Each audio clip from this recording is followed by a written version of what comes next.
Bonsoir. Il était beau, hein, celui-là. Bonsoir.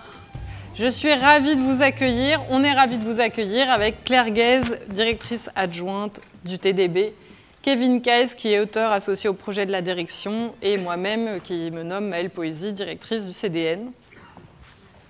En préambule de cette présentation de saison, on souhaitait partager avec vous un texte que nous avons écrit en juin dernier, dans l'entre-deux tours des élections législatives, et qui est maintenant dans ce programme de saison, parce qu'il nous paraissait important de mettre des mots et de les écrire, et qu'ils soient imprimés, sur ce que nous souhaitons, sur ce que nous espérons, et sur ce que nous revendiquons, aujourd'hui comme demain, au sein du Théâtre Dijon-Bourgogne.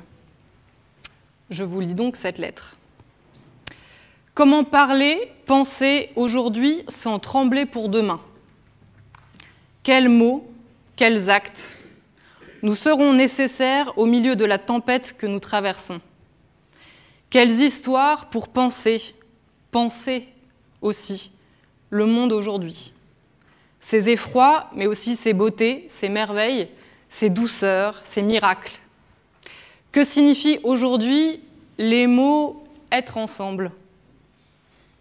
Cette saison encore, nous invitons des artistes pour dire, écrire, penser, sublimer le monde que nous vivons et le partager avec vous.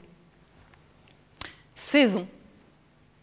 C'est un mot délicieux du théâtre pour décrire ce qui chaque année naît et renaît, comme certaines fleurs, comme certains arbres, qui obéissent à des cycles de vie infinis. Cette saison, donc, nous souhaitons ouvrir les portes du Théâtre Dijon-Bourgogne le plus grand possible, comme un symbole. Grandes ouvertes sur Dijon, sur son territoire, sur cette ville-monde aux 1000 visages. Grandes ouvertes pour défendre les valeurs du service public que nous incarnons. Les centres dramatiques nationaux ont été créés à la suite de la Seconde Guerre mondiale dans une utopie politique qui portait la culture en estime et qui pensait, à juste titre, que les lieux de la culture nous protègent du pire, du repli sur soi, de la peur et de la haine de l'autre. Nous ouvrons les portes du théâtre contre les slogans qui prônent la division, comme un rappel des valeurs cardinales de notre pays, que sont la liberté, l'égalité et la fraternité. Des mots entiers à qui l'on ne peut demander de choisir. Choisir qui est libre et qui ne l'est pas, qui nous est égal et qui nous serait inférieur, qui pourra ou ne pourra pas se faire soigner, occuper certaines fonctions, s'instruire, prier, rêver, aimer, trouver refuge, porter secours même.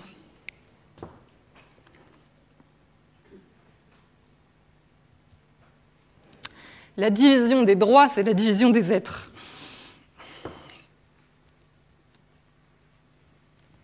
Dans l'équipe du TDB, nous avons presque toutes et tous des parents ou des grands-parents qui sont venus un jour et qui sont partis de leur pays pour trouver asile en France, pour vivre libre, pour rêver des lendemains meilleurs, et aujourd'hui être français et françaises.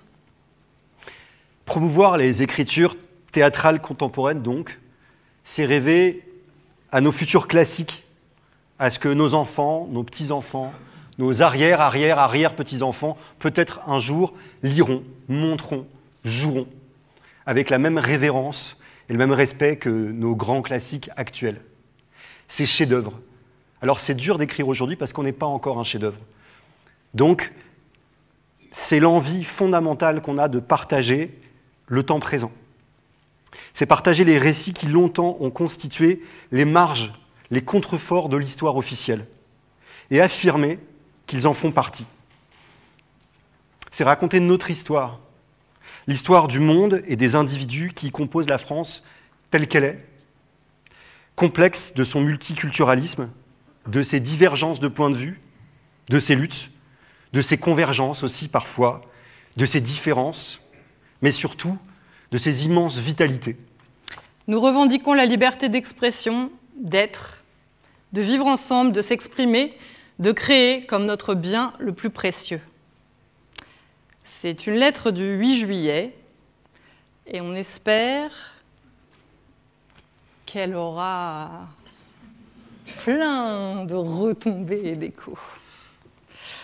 Dans cette déflagration générale, qui est écologique, sociale, géopolitique et qui semble sans appel, nous sentons tous, plus que jamais, notre nécessité à nous réinventer, à danser avec le chaos, comme le dit le Moonstrom Théâtre, qui paraphrase Nietzsche, à penser des nouveaux chemins désirables pour l'avenir, comme le dit Barreau d'Evel, cette autre compagnie de théâtre, ou à s'inventer de nouvelles planètes possibles, comme le proposent les 26 000 couverts que tu as cités.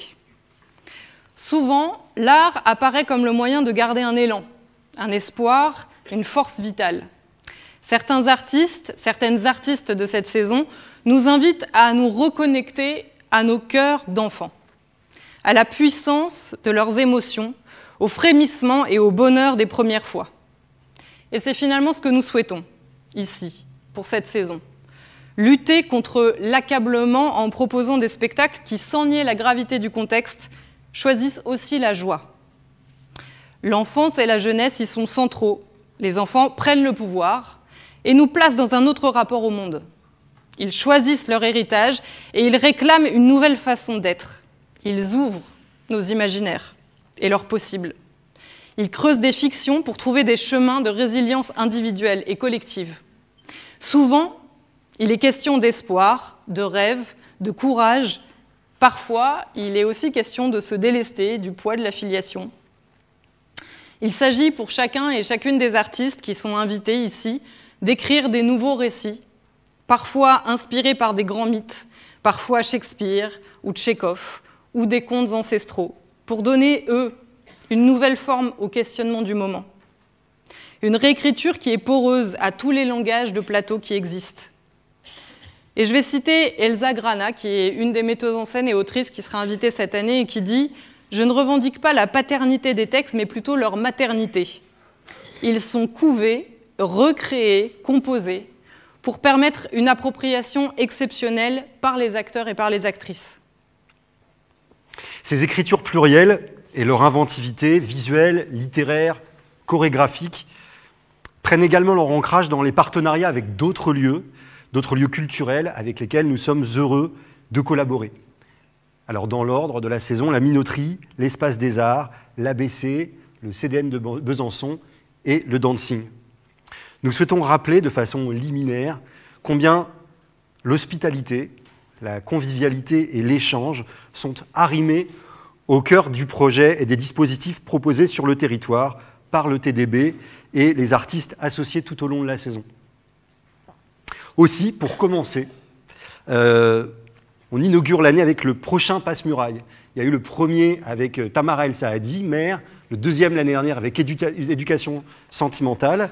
Et cette année, c'est à Ingvild Aspeli d'aller porter son spectacle par les lycées de Bourgogne-Franche-Comté. Et aussi, vous découvrirez ce spectacle durant le festival Théâtre en mai. La spécificité du travail d'Ingvild, vous avez pu la découvrir notamment l'année dernière avec Maison de poupée et ses incroyables araignées géantes, c'est qu'elle travaille sur des marionnettes formidables, gigantesques. Donc pour ce Passe-Muraille, elle nous racontera une histoire d'amour tendre et tragique entre un magicien médiocre et une marionnette ventriloque, jalouse et armée d'un couteau. Tout un programme. Ce spectacle sera porté par la jeune troupe permanente du TDB, que nous sommes ravis de compter parmi nous, et qui sera présente tout au long de la saison dans nos murs, mais aussi sur le territoire. Tamara El Saadi, dont vous avez pu découvrir plusieurs créations ces dernières années, sera la marraine des lycéades, ce temps fort avec les lycéens, de partage, d'apprentissage avec les élèves d'option théâtre. Et enfin, lors du dispositif À la croisée des routes, qui permet un temps de laboratoire, Maëlle retrouvera les artistes espagnols, uruguayennes, argentins, brésiliens, déjà réunis lors de País Clandestino, un spectacle qui avait été présenté à Théâtre en mai en 2018 pour un temps de recherche et de travail durant 15 jours. Mais tout de suite, ouvrons cette saison.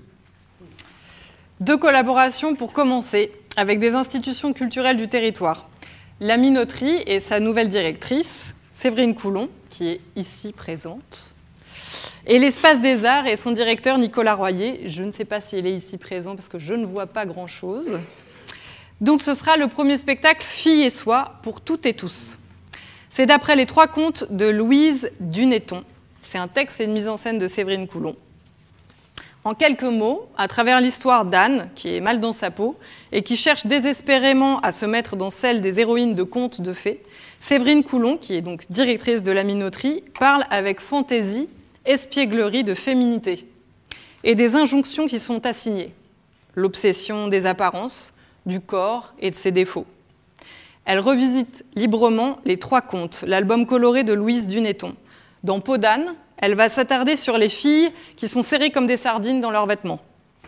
Dans Blanche-Neige, elle va évoquer le vieillissement du corps, et dans La Petite Sirène, la souffrance qu'on s'inflige pour plaire.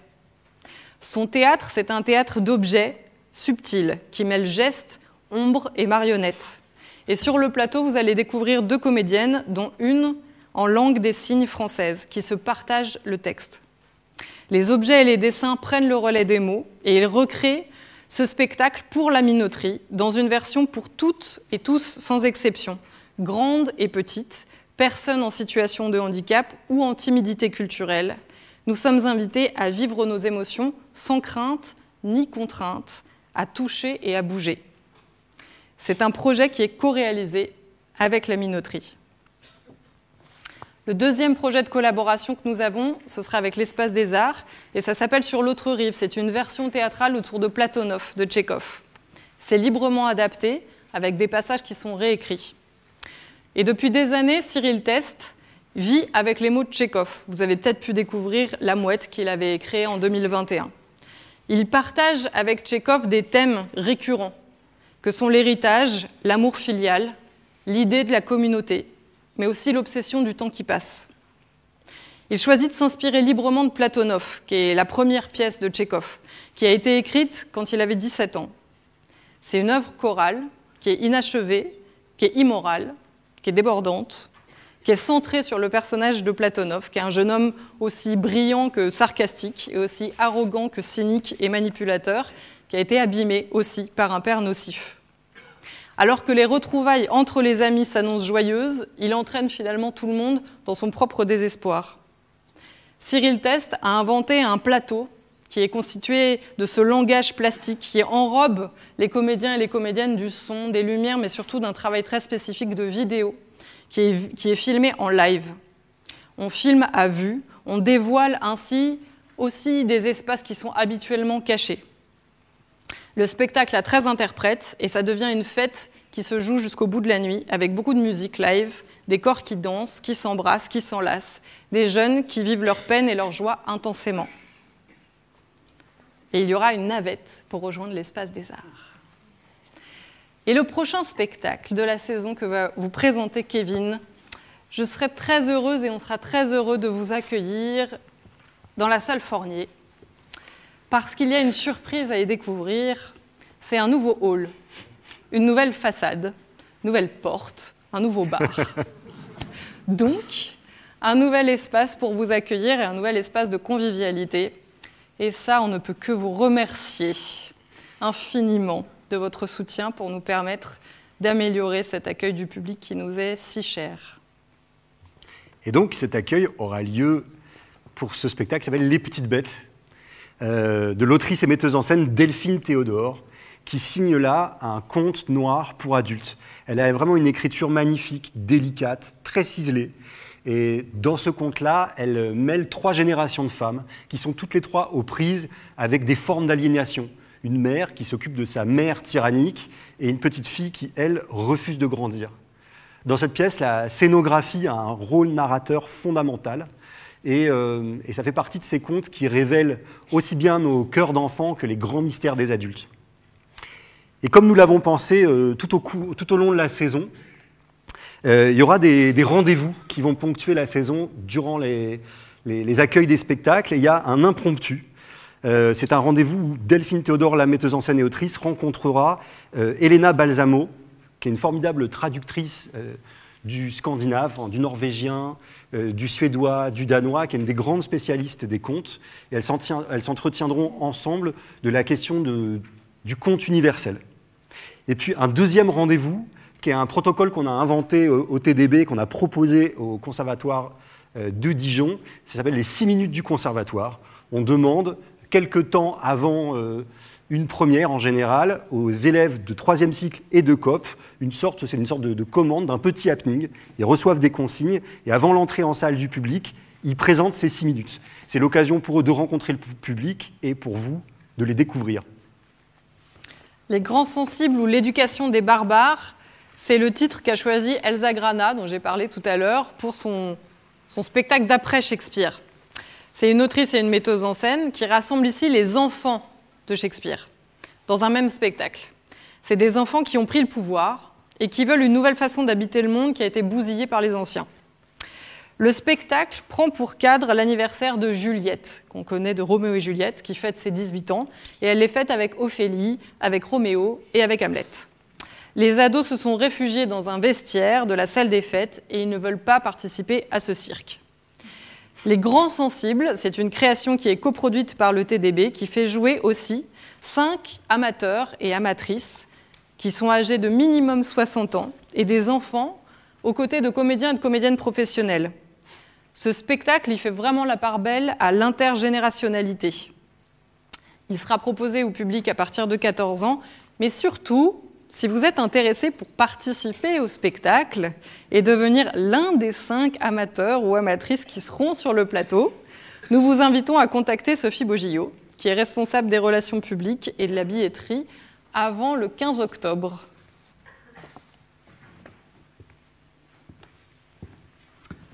Ah, la semaine des écritures théâtrales contemporaines. C'est un rendez-vous important qu'on vous propose durant toute une semaine à Fournier. Ça deviendra la maison des auteurs et des autrices.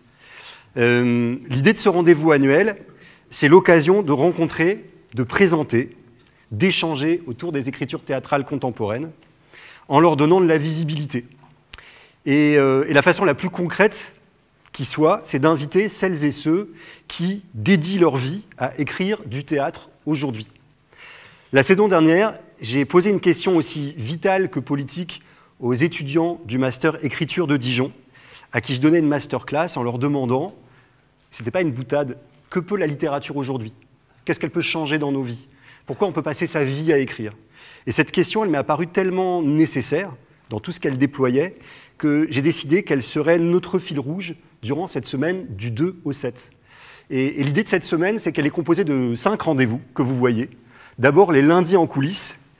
Mais vous dire que durant toute cette semaine-là, il y aura une constellation d'auteurs et d'autrices invités qui sont Akimba, Claire Barabès, Héloïse Desrivières, Karima El-Karaz, Thibaut Feiner, autour de cette question, donc, que peut la littérature? Et vous allez les retrouver, ou nous retrouver durant ces différents rendez-vous. Les lundis en coulisses, il s'agit d'une journée de découverte et de lecture collective, à voix haute, de textes de théâtre contemporain, destinés évidemment aux professionnels, mais aussi aux amateurs, aussi au public. Et l'éclairage de ce lundi en coulisses, porté et dirigé par Frédéric Moreau de Bellin, qui est la directrice artistique de la compagnie La Dame du Premier, qui s'occupe des lundis en coulisses. Ce lundi en coulisses sera dédié à Akimba et à la découverte de son travail. Ensuite, le TDB a décidé de confier aux élèves du Conservatoire de Dijon, 3e cycle et COP, une mise en voix de textes de l'autrice Karima El-Karaz, en partenariat avec le festival Les Nuits d'Orient et d'ailleurs. 3e rendez-vous, les autoristes se racontent. Bon, en fait, avec tout ce petit groupe, pendant une semaine, on va écrire autour de la thématique dont je vous parlais, que peut la littérature, mais aussi en se demandant, pour paraphraser un peu Julien Gras qui écrivait en lisant et en écrivant, quels sont les livres que nous on a lus et qui ont été comme des bissectrices dans nos existences et qui ont concouru au fait qu'à un moment donné, dans le monde actuel saturé de tablettes et d'images, on se dise que nous, on allait écrire silencieusement, solitairement, pour qu'enfin on soit après devant des salles comme celle-ci. Et l'enjeu, c'est aussi de vous présenter les visages et les corps des auteurs et des autrices. Donc, nous-mêmes, on lira les textes qu'on a écrits et on vous espère nombreux et nombreuses. Et en avant-dernier, il y a un préambule. Le préambule, c'est l'envie qu'on avait de vous présenter des textes qu'on accompagne depuis longtemps au TDB et qu'on va accompagner aussi dans leur production théâtrale. Et là, il s'agira du texte de Claire Barabès, qui s'appelle « Entre s'en foutre et en crever », qui est un très puissant texte et qu'on est très heureux de défendre et qui sera mis en scène, enfin en voix, par Anne Montfort. Et enfin, ce qu'on a appelé le concoctage. En fait, pendant chaque théâtre en mai, on essaie de présenter une forme qui donne de la visibilité aux auteurs et aux autrices et qui sont en interaction et avec nous, ceux qui en écrivons, et avec le public.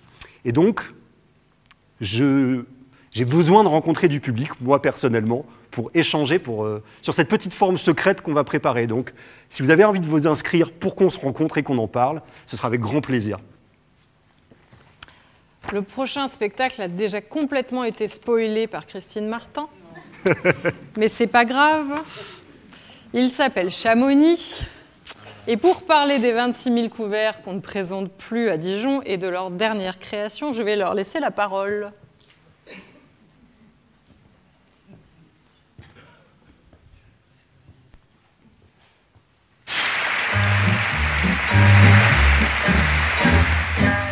Da kämen's aus der Stadt, aufs Land zu uns rausgefahren, dann reden's groß daher, dabei verstehen's ein Schmarrn, habt's mir doch gern.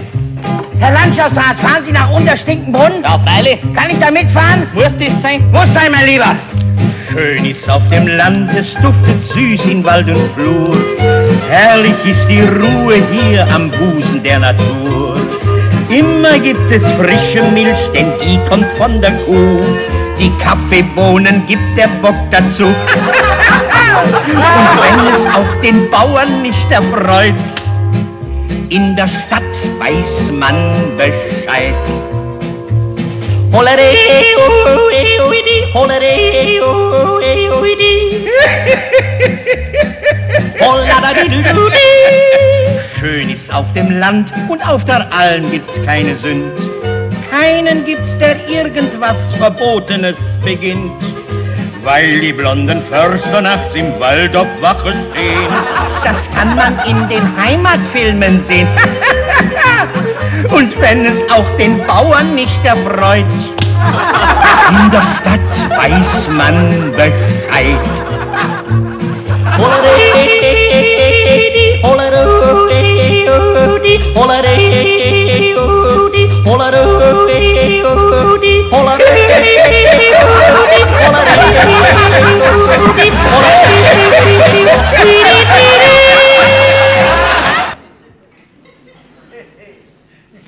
Bon, comme vous l'avez compris, la dernière création des 26 000 couverts s'interroge de façon extrêmement sérieuse. Faut-il, oui ou non, éradiquer l'espèce humaine? Ça pourrait être un space opérette éco-friendly ou un opéra rock rétro-futuriste. En tout cas, Chamonix détourne les clichés de la comédie musicale dans un voyage interstellaire complètement déjanté et hilarant, et c'est une coproduction du TDB. Le prochain spectacle, Les Essentiels, c'est un spectacle en partenariat avec l'ABC. Et c'est la metteuse en scène et autrice Faustine Noguès qui le porte. Faustine, elle a une écriture qui est à la fois précise, inventive, souvent politique dans les sujets qu'elle aborde, mais de façon toujours détournée. Et pour ce projet-là, elle s'intéresse à la condition du travail dans les chaînes d'abattoirs. Et l'histoire est la suivante. Ce jour-là, sur la chaîne de découpe de l'abattoir, il n'y a pas que des vaches, il y a une femme suspendue, la tête en bas, au beau milieu des bovins. À partir de cela, elle déploie une fiction et en même temps tout un langage plastique puissant, puisqu'elle travaille aussi bien avec un artiste plasticien taxidermiste qu'avec une circassienne. Donc son théâtre tisse des choses entre l'onirique et le très concret. Une circassienne spécialiste du fil de fer, mais aussi du machinois. Et donc il y a une partition physique à la fois puissante, mais qui réfléchit aussi sur les gestes à la chaîne des ouvriers. Voilà. Alors, c'est à moi? C'est à toi. Le prochain spectacle, c'est Terre de Tamara Al-Sadi, dont on vous a déjà parlé de Tamara Al-Sadi tout à l'heure, en tout cas Kevin vous en a parlé.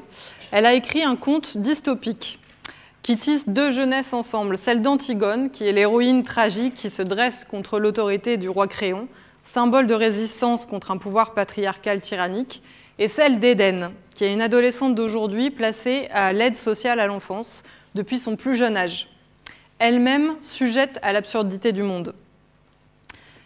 Tamara, elle a déjà été accueillie plusieurs fois au TDB et elle poursuit ici son exploration sur la construction des identités. Elle inscrit Terre complètement dans le sillon de deux spectacles que vous aviez pu voir ici, qui étaient Istical et Partie, qu'elle a présenté à Théâtre en Mai l'année dernière.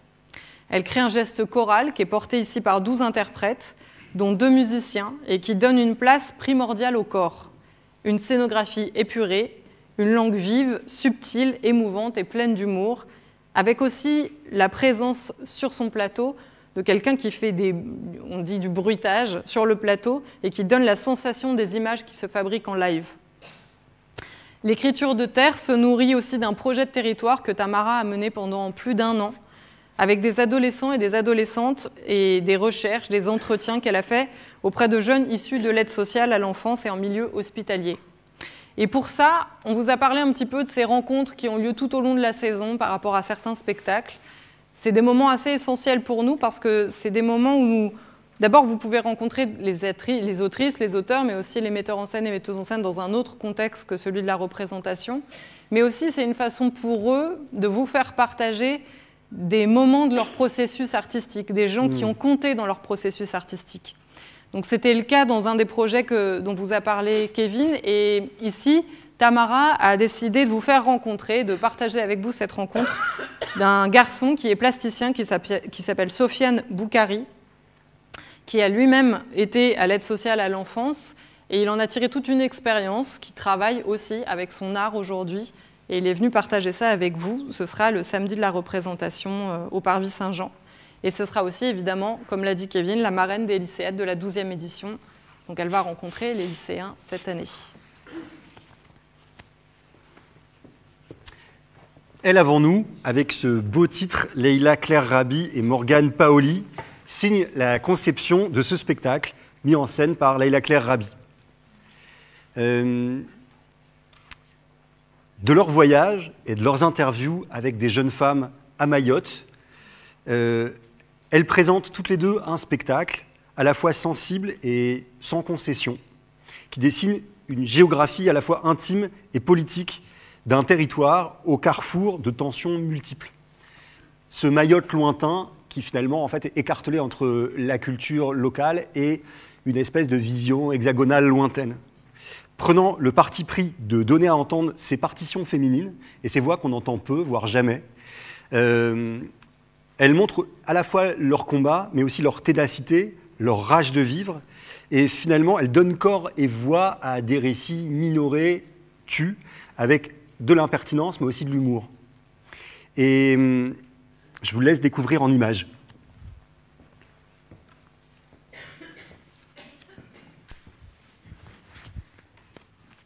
Ma mère, elle n'a pas choisi son premier mariage. Du coup, je suis allée voir ma mère, je lui ai dit « Ouais, il y a un mec ici, il voudrait venir ici. » Depuis tout petit, quand on était ensemble, tu venais nous crier dessus, nous les filles, tu nous disais « Venez faire à manger, venez cuisiner, venez faire ceci, venez faire le ménage, venez laver la vaisselle. » Les garçons, eux, ils faisaient jamais rien. Et là, il rentre et il me dit « Ouais, moi quand je rentre, j'aimerais bien que ma femme, elle soit jolie. Est-ce que notre fille est d'accord ?» C'est ma mère qui dit ça. Et mon mari dit « Bah ouais, il est d'accord que je vais l'épouser, quoi. » Et moi, je dis à ma mère « Mais pourquoi tu t'étonnes? C'est toi qui l'as éduqué comme ça. » On a commencé à dire non aux parents. Ma mère, elle avait fait des samoussas, elle avait fait des trucs. Oh, qu'est-ce que j'étais stressée. J'étais super stressée. Mais d'où tu veux que je sois jolie? J'ai l'impression qu'on est tiraillé entre être complètement dans la tradition et être une bonne femme mahoraise, ou bien être complètement métropolitaine.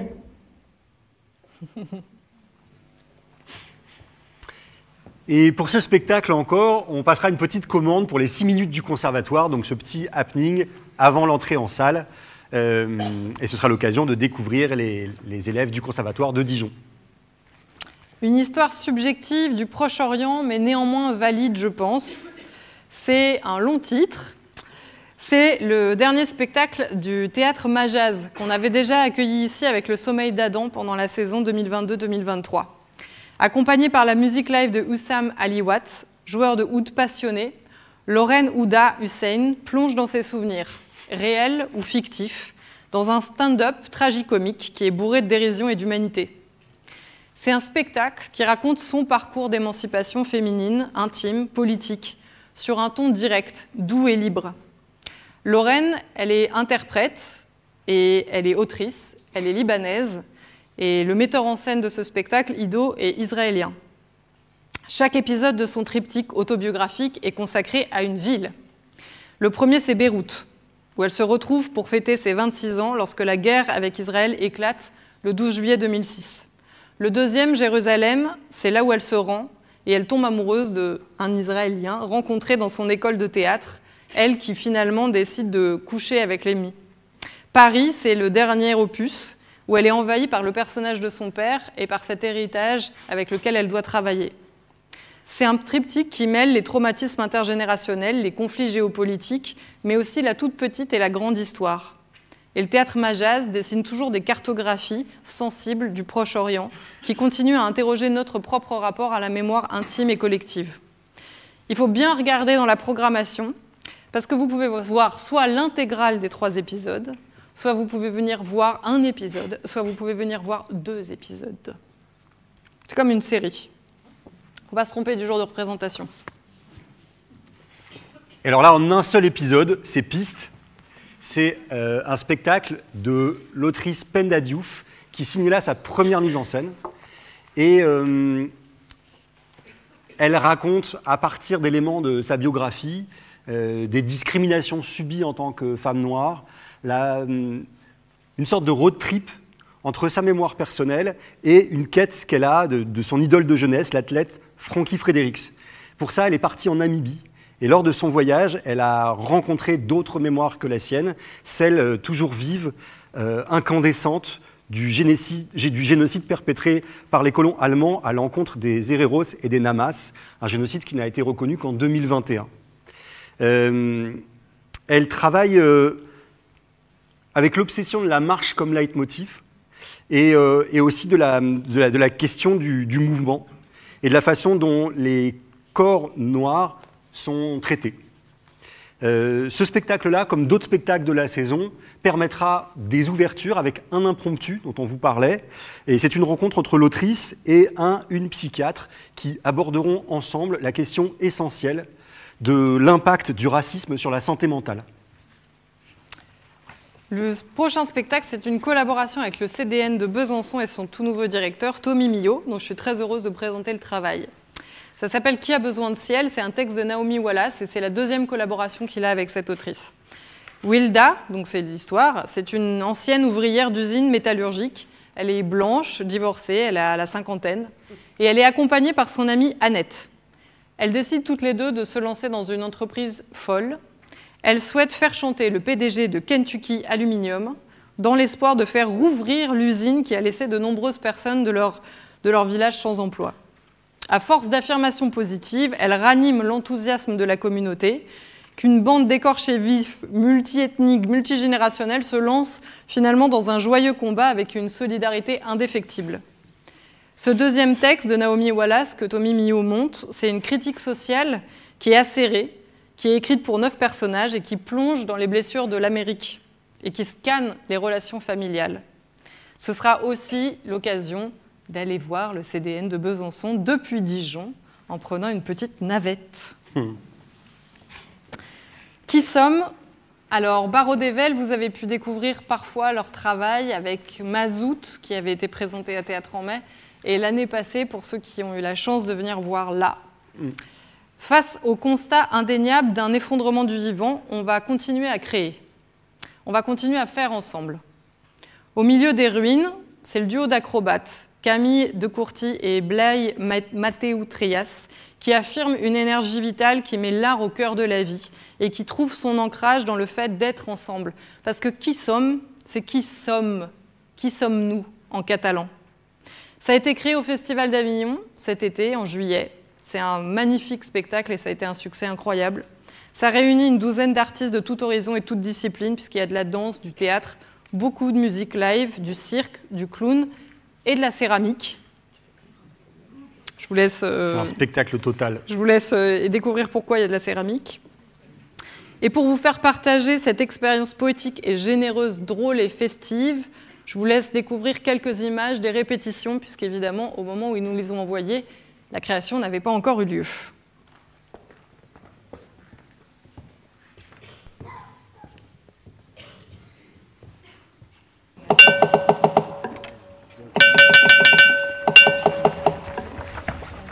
Allez.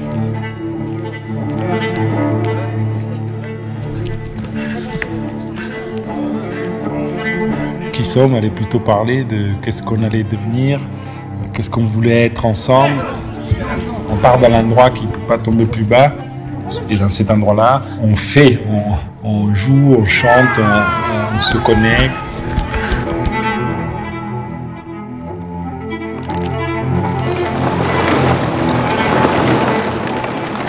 Des histoires d'empilement, de cercles, de transformation, de couleurs, de joie, de rythme, de transe. Comment se reconnecter à du plus grand que nous.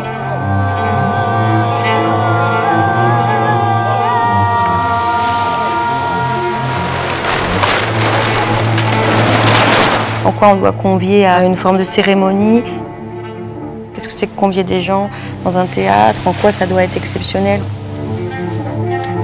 Enfin, ça vient poser des questions très puissantes sur le sens de ce qu'on fait, quoi. Little people. That this night is a special night because today it's my day.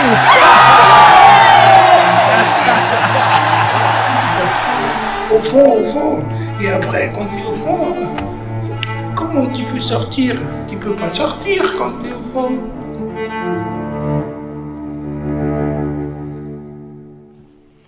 C'est une coproduction et c'est à voir à partir de 8 ans en famille aussi. C'est Macbeth. C'est Macbeth. C'est donc toi qui en parles. Alors, Macbeth, c'est un presque classique qu'on vous propose. Je dis presque classique parce que le travail du Moonstrom n'a rien de classique. Il est totalement iconoclaste. Il est assez inclassable. En fait, l'une des singularités du travail du Moonstrom, dont vous avez peut-être vu certains des spectacles qu'on a accueillis ici, Cypher Z ou le Clownstrom ou les Possédés d'Ilfurt, c'est de travailler avec des masques qui forment comme une seconde peau, mais aussi et surtout de travailler sur des spectacles qui proposent une esthétique extrêmement radicale, en travaillant beaucoup sur des mondes de l'après, des post-apocalypses. Et cette fois-ci, pour ce spectacle, on travaille, je dis on parce que moi je suis dramaturge depuis plus de 10 ans pour la compagnie, sur certainement la pièce de Macbeth, la pièce de Shakespeare la plus sombre, la plus tragique, celle de ce général qui va être pris de passion pour le pouvoir, Macbeth, jusqu'à en être totalement consumé, totalement dévoré.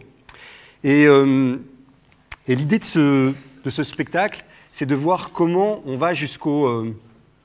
c'est une sorte de voyage au bout de la nuit de la possession, de la nécessité d'aller toujours plus grand plus loin dans l'assouvissement de ces fantasmes et de ces fantasmes de pouvoir, et de proposer aussi un univers plastique qui soit à la hauteur du cauchemar que ça révèle. Et le Moonstrom, c'est aussi comme un titre programme, c'est-à-dire que c'est à la fois le travail sur les monstres, mais aussi des monstres lumineux, des monstres du rire, des monstres du dégoûtant. Et il y a une grande réjouissance et un travail sur la joie. Donc on sera très heureux de présenter ce spectacle ici. Le prochain spectacle, c'est une collaboration avec le Dancing et le festival Art Dance. Ça s'appelle Dynasty, c'est de Mathieu Barbin, qui est un danseur et qui est un artiste performeur, qui est aussi connu pour plein d'entre vous, peut-être, j'espère, sous le nom de Sarah Forever, une drag queen. maîtresse incontestée du cabaret et du lip-sync. Dynastie, ça traite de la question de l'héritage, son héritage à lui, bien sûr, mais aussi l'héritage des stars hollywoodiennes, les Nepo Babies, les filles et les fils de. C'est aussi la question du rapport au travail et à la réussite qu'il questionne dans ce spectacle. C'est une sorte de soap-opéra avec chants, costumes, perruques exubérantes, où les métamorphoses des corps et des voix se font à vue.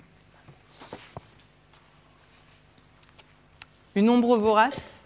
Une ombre vorace de Gruppo Mariano Pensotti.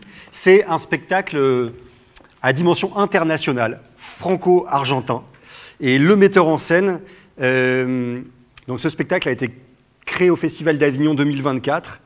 Et c'est une histoire qui mêle des destinées, celle plutôt tragique d'un jeune homme qui décide alpiniste, qui décide d'entreprendre l'ascension d'une montagne, la même que son père 30 ans plus tôt, et qui va découvrir le corps de son père prisonnier de la glace.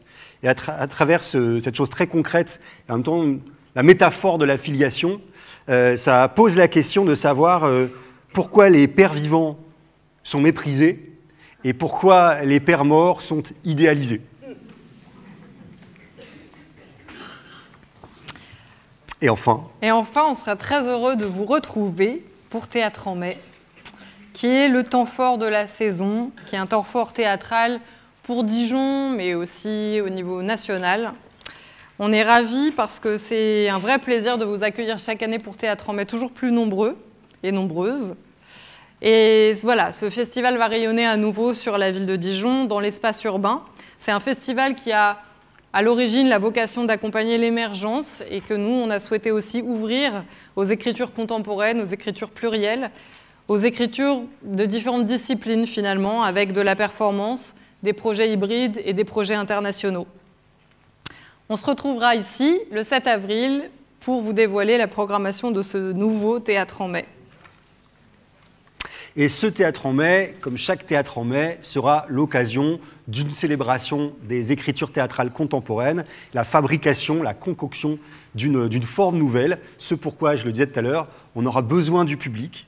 Et donc, n'hésitez pas à vous inscrire pour qu'on puisse se rencontrer en décembre et fomenter cette chose-là ensemble. Tout au long de la saison, avant et après chaque représentation, on a ce partenariat dont on est très très heureux avec la librairie La Fleur qui pousse à l'intérieur. Et vous pouvez découvrir d'abord les textes des spectacles que vous allez voir, ou alors des textes qui sont en lien avec les spectacles que vous allez découvrir et que vous allez voir. Parce qu'il ne faut pas hésiter à demander conseil, parce qu'évidemment le théâtre, ça se voit, mais ça se lit aussi. Et pour la première fois, le TDB et la librairie vont créer une autre forme de complicité sur la saison en offrant des séances de dédicaces de deux autrices, Tamara Al-Sadi et Penda Diouf, qui viendront dans la librairie dédicacer leurs pièces pour le public et puis aussi pour les habitants de Dijon. Pour cette nouvelle année, il y a aussi des nouveaux horaires de billetterie. Donc je vous invite à y être attentifs. À la rentrée du 11 septembre au 12 octobre, ce sera du mardi au vendredi de 13h à 19h et le samedi de 13h à 18h. Pour le reste de la saison, à partir du 15 octobre, cette période du 11 septembre au 12 octobre, elle est importante parce que c'est aussi la période des abonnements, etc. C'est pour ça que les choses sont un peu modulées. Du 15 octobre au 5 avril, c'est du mardi au vendredi de 16h à 19h et le samedi de 13h à 18h. Parce que la nouveauté, c'est aussi qu'on vous propose des rendez-vous individualisés le mercredi entre 14 et 16h pour pouvoir aussi vous conseiller, vous orienter et vous parler des différents spectacles de la saison. Et Théâtre en mai, enfin, l'ouverture de la billetterie, ce sera du 8 avril au 17 mai. Et puis évidemment, pendant tout le festival. Et puis voilà, on peut aussi vous dire que la billetterie, elle est ouverte exceptionnellement juste pour vous. À l'issue de cette présentation de saison, c'est un avantage incroyable. Nous remercions évidemment tous nos partenaires, nos tutelles, d'abord pour leur engagement et pour leur confiance. Nous remercions aussi France 3 Bourgogne-Franche-Comté, le Bien Public et France Bleu Bourgogne. Et on remercie aussi tout particulièrement toute l'équipe du TDB, tous les intermittents et toutes les intermittentes qui rendent tout ce qu'on vient de vous présenter et ce qu'on va vous présenter possible. Et j'invite à me rejoindre toute l'équipe du TDB pour célébrer ensemble cette nouvelle saison. Et on peut les applaudir.